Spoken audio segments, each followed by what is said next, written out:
Hey, it's Beanie, and welcome to my reading vlog for Fourth Wing and Iron Flame. So most of this video is filmed back in November, so there are going to be parts where I'm talking about being excited for Iron Flame to come out and everything, but it's now obviously been out for quite a while. I just wasn't able to upload this video until now, but I figured I'd still upload this just in case some of you still haven't read these books and are interested in seeing if they're worth the hype, or if you have read them and you just want to chat about them with me. So without further ado, here's the vlog. Welcome to my little reading nest, for lack of a better term. I pretty much gathered my blanket and all of these pillows and my two dragon squishmallows here because I thought that would be fitting since I'm reading a dragon-themed book. I was feeling a little bit sick over the last couple of days, so I did get a lot of reading done. I'm about halfway through Fourth Wing right now. So far, the main thing I can say about this book is that it is so much fun to read, and I feel like I'm getting through it so fast. So the main concept is that in this world, when you turn 20, you can choose if you want to go attend this college where you train to become a dragon rider, except the college is super high stakes, and not a lot of people make it to graduation, so the concept is that you either graduate from the college and become a dragon rider at the end, or you pass away as you try and complete the classes and everything. And I really like books that are set in like a school or college or something. It's almost reminding me of Harry Potter just because of the way that the school is. It's like an older castle-like building. And of course the dragons make it super interesting as well. I love the dragon characters that we've met so far. And this is just one of those stories where I'm a little bit jealous of the characters because I want to go hang out with dragons and ride a dragon. That sounds so fun. If I had to give any critiques to this book, it would maybe be that the main character uses certain language sometimes that's almost like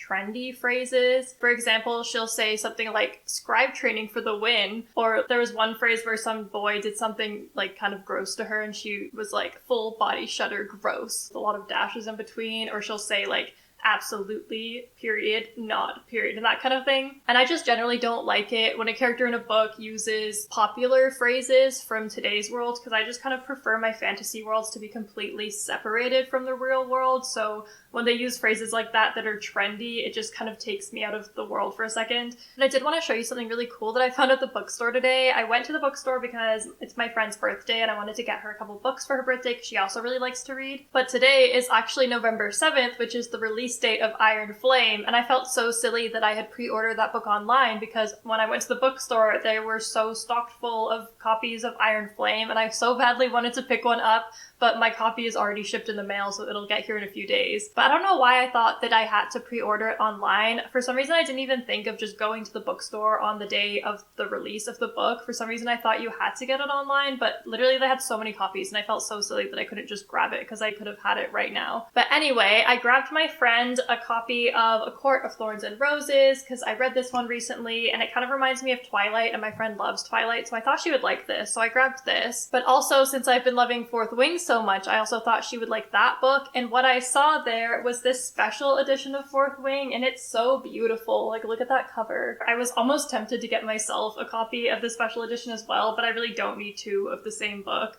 So here's the two copies side by side. They have the same artwork on the front, it's just that the covers are different. This one's gold and this one's red. And then here is the backs. So one of the main differences is actually on the inside. So if you look on the inside cover of the original version, we get a map of the continent, and it's the same image on the front and the back covers. But in the special edition, on the inside, we actually have some interesting artwork. So we get this cool dragon scratch artwork. I think that's the Dragon Training College right there. And the same thing on this side. I really like this, but I do actually quite like having this map. I feel like I've referred to it a few times while reading the book because they do reference these cities and countries as they talk through the history of what's going on in the story. So I do kind of like the map, but it is really pretty. I kind of wish that maybe if you could have had the artwork on one side and the map on the other side, but they do match on both sides. And this special holiday edition also has bonus chapters at the back of the book, so after I give this to my friend, maybe I'll ask her if I can borrow it once I'm done Fourth Wing, so that I can see what those other chapters are like, because they're from Xaden's point of view, so that would be super cool. But yeah, super pretty. I also picked up one other book for myself. I got The Only One Left by Riley Sager. This one was also super highly recommended online. I think it's like a thriller mystery kind of book. I obviously got it because it was on sale, as you can see, but I've also been wanting to read this. And as I was flipping through, it's not that long. It's about 400 pages, but the font looks fairly large. So I was thinking that this might be a good one. If I end up finishing Fourth Wing before my copy of Iron Flame comes, then this one would kind of be a fun one to throw in the middle, because I think I could read it in maybe like 3 or 4 days. But anyway, I'm gonna continue reading Fourth Wing this evening, and I might come and check in a day or two once I've read a little bit further and let you know if I have any other thoughts. But so far this is so fun. I feel like this is gonna be a 4 or maybe 5-star read. I'm not totally sure yet, but I'm having a lot of fun reading it.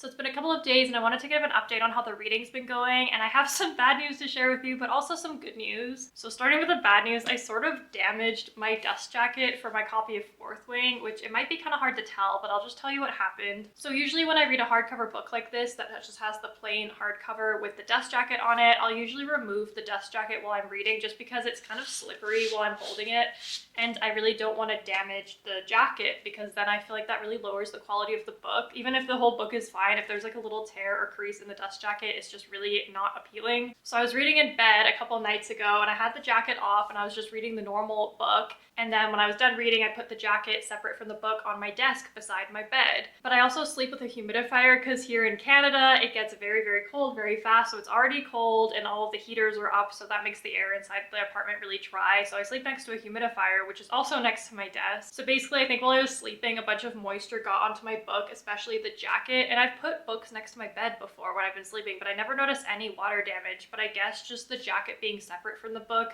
made it more prone to damage for whatever reason. So I woke up and then my jacket had water droplets all over it and it was all curled up. Like, you know when paper gets wet and it just kind of like curls in on itself? So that's what the jacket was doing. So I quickly grabbed my book and I grabbed the jacket and I dabbed off as much of the moisture as I could and then put it back onto my book.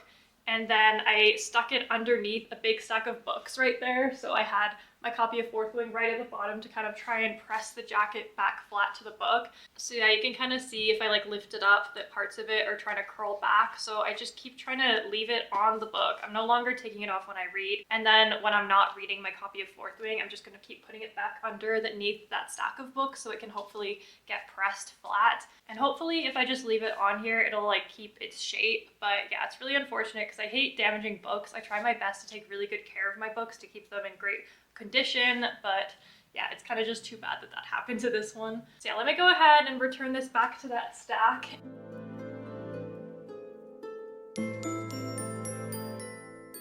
So yeah, all of yesterday and the day before, I was just leaving Fourth Wing pressed under that stack of books just while the cover was still damp. I didn't want it to maybe get crumpled while I was reading it, so I let it stay there. And in the meantime, I started a different book. So I got started on The Only One Left by Riley Sager. This is the book that I just showed that I bought the other day, and I kind of just wanted to jump into it because I love starting a new book as soon as I buy it. So I don't think this book is like a horror or a thriller necessarily. I don't actually know what the official genre is of this book, but it's kind of eerie and creepy, but so far it hasn't been that scary, I would say. So it's about the Hope family who lives in this mansion, actually, at the top of a cliff called Hope's End.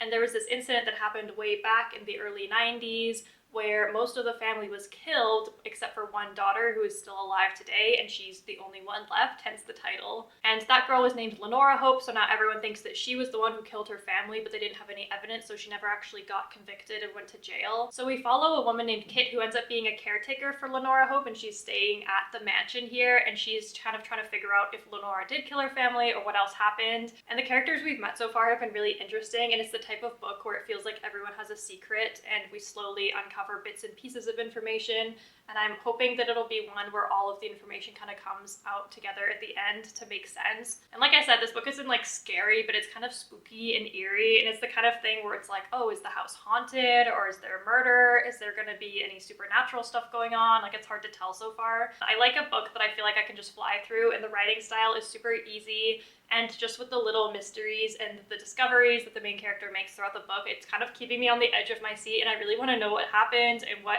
the story was all those years ago behind the murders. So that brings me to my good news that I wanted to talk about, and that's that my copy of Iron Flame already shipped. It originally said it was going to get here on November 14th, but it actually shipped on November 10th. So I kind of want to finish both this book and Fourth Wing before starting Iron Flame. I mean, obviously I'll finish Fourth Wing before starting the sequel. But anyways, I'm going to quit rambling and do a little unboxing of my new book. I'm so excited. Okay, so here's the box. I'm not going to show you the other side because I want you to see my address, but I got it off of Indigo, which is basically the Canadian version of Barnes & Noble if you live in the States.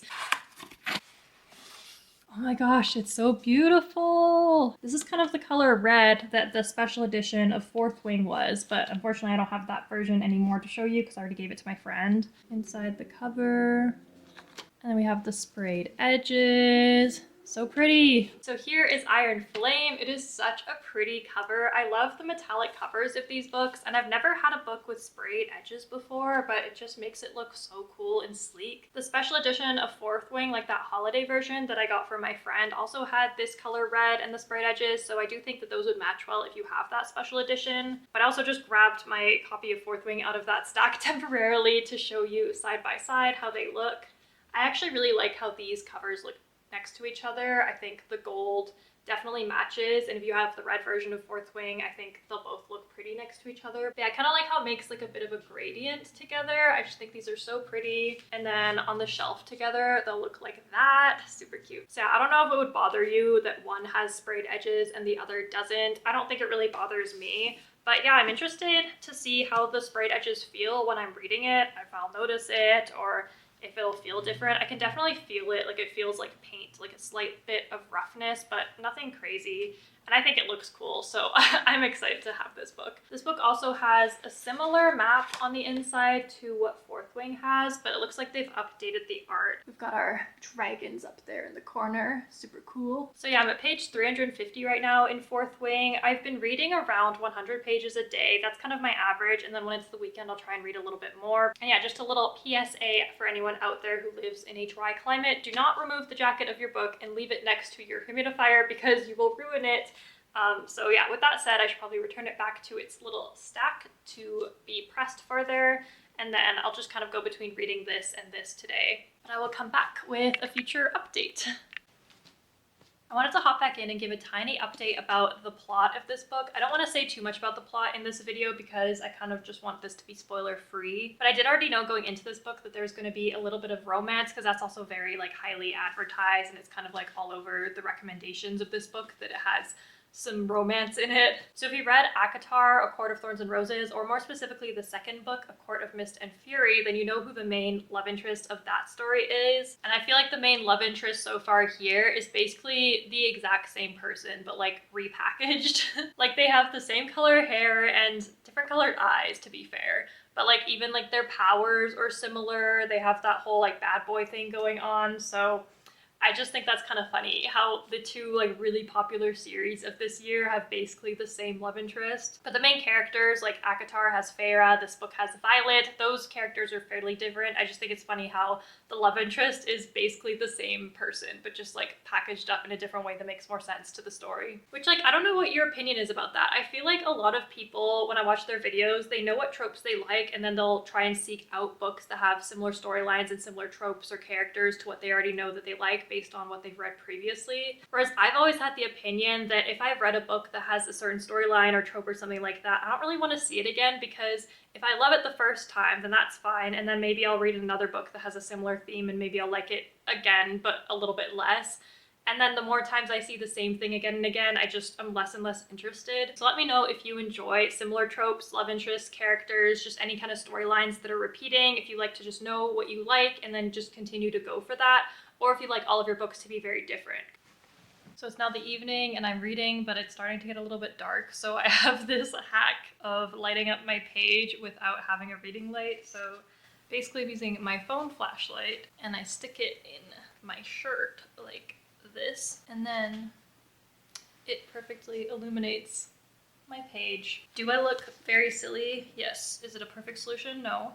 But I'm not straining my eyes, am I? So if you don't have a reading light, but you have a phone and a pop socket, and you don't care about looking stupid, you can always do this little hack.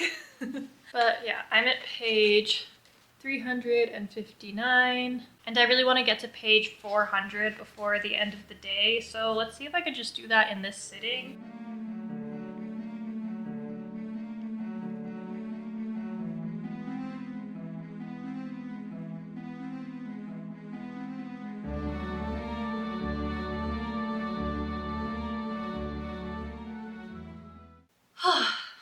So this is a little awkward. So you'd have just finished watching a clip of me talking about my thoughts and opinions while reading Fourth Wing, And that clip was filmed over a month ago. It is now December 16th, and I clearly have not been filming for a while, but I am back at it. I was actually reading all throughout that month where I wasn't filming, so I actually have finished Fourth Wing, I finished The Only One Left, and I started Iron Flame. So let me just sit down, catch you guys up, and I'll talk about my thoughts and opinions on these two books and what I'm feeling so far for Iron Flame. So starting with Fourth Wing. So overall, I would rate this book 4 out of 5 stars. I really liked it. It was super intense, it was quick paced, but there were certain things that had to do with like challenges and things that the students from the dragon riding school were gonna have to do and complete that I knew were going to happen, so it gave me things to look forward to as I was reading, because I was like, oh, is the character going to pass all of these challenges? Or like, she's learning how to fight, is she going to be able to fight this person that she has to fight, and that kind of thing. But then at the same time, there was a lot of stuff that came as a surprise to me while reading this. There were kind of plot twists, there were characters who seemed like they were good and ended up being bad, seemed like they were bad, ended up being good, that kind of thing, and stuff that really kept me on the edge of my seat. So yeah, overall, I really liked the main character. She's this girl named Violet, and she's not very strong, not very good at being like your typical dragon rider, and that's what I really liked about her, because she just kind of wanted to do what she wanted to do and to go against the odds, and I really like that kind of character arc. It's really satisfying when someone proves everybody wrong and does something that they want to do just for themselves despite what everyone has said. So I liked the love interest, I liked the romance scenes, it was okay, I just think I wasn't as into it as some people have been. I also do think I should mention that there is spice in this scene. There was, if I'm recalling correctly, I think 2 really spicy scenes, but it's also like after the scenes happen, people are talking about it. So there's some stuff that happens. It's mostly towards the end, if I'm remembering correctly. So if you don't want to read that kind of stuff, then definitely look up where it is. But just know that even if you skip the scene itself, you're still going to be exposed to a little bit of like stuff that gets discussed. So just keep that in mind, that if you want to pick this up, if you just in no way, shape, or form want to read about that at all, maybe consider taking a step back from this book, or at least looking up where the scenes are and then skipping them completely. But yeah, with that said, I think if you've been hearing a lot about Fourth Wing and you've been really curious to try it, I would definitely recommend giving it a go. It was super fun. I loved the world. The dragons were the best. The way that this author talked about the dragons and the magic and all of that, I thought was really well done. So yeah, super great book, and definitely try it out if you want to. And now I do want to quickly talk about The Only One Left, because I did read this at the same time as Fourth Wing, and I also really loved this book. It's kind of like a haunted house, eerie murder mystery book, and it definitely, I would describe it as being like a thriller or being really scary. It was more just eerie. So there would be parts where not a lot was happening technically, but it would be more about the main character trying to solve things in her brain, and like little things that were kind of creepy would happen. And it's kind of just about like collecting evidence and trying to figure out what's going on and narrowing down suspects. And one thing that I think made this book even more enjoyable for me was I actually found a playlist on Spotify for this book specifically. So this is what it is called, and it just has all of these songs in it that are only instrumental. There's no lyrics in the song, because I personally cannot listen to songs with lyrics in them while I'm reading. It's just way too confusing for me. So these are only instrumental songs, and they're just kind of old-fashioned sounding or kind of creepy. So I would normally listen to this playlist while I was reading this book, and it really helped me get into the vibe. And sometimes there would be kind of like scary-ish, like almost jump scare things that would happen, and I would actually like jump at them. And I think it was mostly just because I had creepy music in my ears while I was reading, and I think I wouldn't have had such strong reactions if I wasn't listening to that. So if you're someone who kind of struggles to get into the vibe of a book, I would definitely recommend a Spotify playlist while you're reading, because I think it makes a really big difference. So then after I finished those 2 books, I did end up jumping right into Iron Flame. I just like, every time I hold this up, I can't get over the cover and the sprayed edges. It's just so pretty. But usually when I read a series, I don't actually read all of the books one after the other, unless one book ends up on like a crazy cliffhanger and I'm just really obsessed with it and I just really want to go into the next book. I usually will just read one book of the series and then go towards some other books, usually from different genres, different writing styles, just kind of shake it up a bit. And then after reading a few other books, I'll go back to reading the second, and I'll just kind of stretch it out like that. So I wouldn't normally have finished Fourth Wing and then jumped right into Iron Flame, but for the sake of this video, that's what I wanted to do. And honestly, I just was not that into this book when I first started it. And I don't think it's because the book is bad or anything. I do have a feeling it's not going to be as good to me as Fourth Wing was, which that's hard to say because I'm not done it yet. But I just think Fourth Wing, a lot of really cool, exciting stuff happened in the first book. And so far, this seems like one of those sequels where a lot of stuff is happening in this book that already happened in Fourth Wing. So it's like, it's good still because it's stuff that I like reading about, but it's less exciting because I just saw it in the other book. So I think sequels are usually good if they just kind of blow the story wide open and way more stuff is happening. Kind of like in the ACOTAR series, if you ever read A Court of Thorns and Roses and then you read the second book, A Court of Mist and Fury, then you see that the first book is such a tiny, tiny part of what the story is going to be, and you don't realize it until you read the second book and the third book, and then everything just gets bigger, bigger, bigger, like more characters, more places, more plot points, and it just keeps expanding. Whereas if you read the first book and then the second book is kind of just the same thing shaken up a little bit, it's just like, it doesn't give the same impression. So yeah, when I first read the first few chapters of Iron Flame, I was just not that into it, and I think I was just a little bit sick of the series and I wanted a break. So I actually did end up putting this book down and reading 2 other novels. So one series that I was reading this fall was actually the ACOTAR series. So I had already read A Court of Thorns and Roses, A Court of Mist and Fury, and A Court of Wings and Ruin before picking up Fourth Wing. And as soon as I finished Fourth Wing and I was trying to read Iron Flame, the only thing in my head was just that I really wanted to finish the ACOTAR series instead of reading this book right now. And I just did not want to put myself in a reading slump. So to get out of that, I thought I would read a short little novella, A Court of Frost and Starlight, because that was the next book in the ACOTAR series. So A Court of Frost and Starlight, I read it on my Kobo, and it's kind of like a Christmassy novel. I think this book was written more as a bridge to go between A Court of Wings and Ruin and A Court of Silver Flames. So by itself, like, not a lot that's important really happens. It's kind of just a glue book to like bridge the gap between those other books. I don't know, it was fun enough. And after reading this, I thought I was going to be satiated enough to go back to Iron Flame, but it actually just made me want to jump into A Court of Silver Flames even more, because I just realized how much I miss Sarah J. Maas's writing, and I was just really in the mood to finish off that series. So I did go ahead and download A Court of Silver Flames and read that entire book. So honestly, like, I heard a lot of bad things about this book from people online, and I was very happily surprised because I think this is my favorite book of the ACOTAR series. So I would rate A Court of Frost and Starlight probably like 3 stars, because it was okay, but it wasn't that special to me in my mind. Where A Court of Silver Flames, I'm really tempted to give it 5 stars just because I think I read it at a good time for myself, and it was kind of like messages in here that I think are going to stick with me and help me as I go through life. So anyway, now I can finally talk about Iron Flame. I feel like I've spent so much time sitting here babbling about all of these books and not even talking about the book that this whole video is meant to be about. So I'm about 2/3 of the way through this book so far, and I do feel like from the beginning to the first half is a little bit like Fourth Wing reimagined, but when I hit that halfway point and now the part that I'm in the middle of right now, things do heat up and there is a lot more happening now. And I do have high hopes that the ending is going to continue to be interesting, but I have no idea. Also, I can already tell you right now that this book did not need to be the length that it is. Like, it is literally like 620-ish pages. I just think so far for what's happened in the book, even just the first half that I've read, I think everything could have been condensed way down. So yeah, with all of that said, I will be back to chat with you once I have finished this book, and I will come back for my final review.